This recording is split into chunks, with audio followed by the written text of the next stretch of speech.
Kakatay naman tayo ng pato. Gagawa naman ng kilawing pato si Pare Domeng. Ito na, ang pato na naman. Sinut na naman dyan. Sa mahiwagang Wilkins. Kakatay na naman. Kilawing pato naman.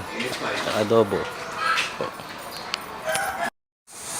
Ito na yung kilawing pato mga katagay. Oh, may hiwa na.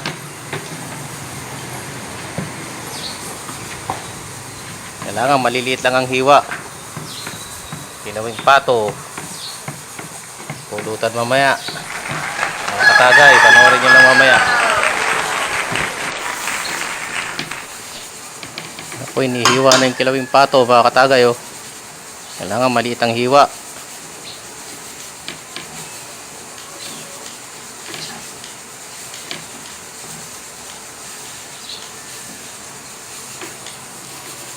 Iniihaw muna bago siya kilawin, bago hiwain.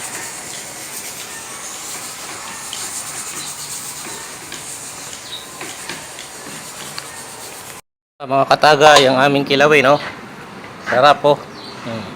Kilawing pato, okay na. Pwede na. Mga katagay, punta na kayo. Tagay na tayo. Meron pang adobong pato. Ito yung adobong pato, pinatutuyo na lang mga katagay, oh. Adobo, pato. Kasap niya, no?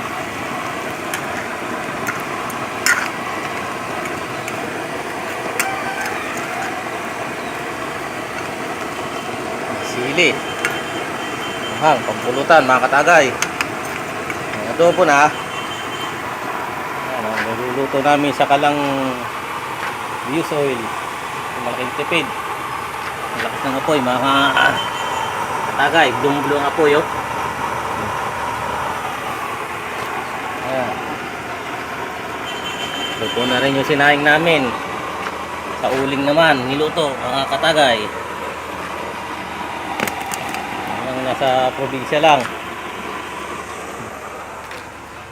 Mamaya kakain na kami. At pagkatapos ng kain, ngayong hapon, tagay naman. Thank you.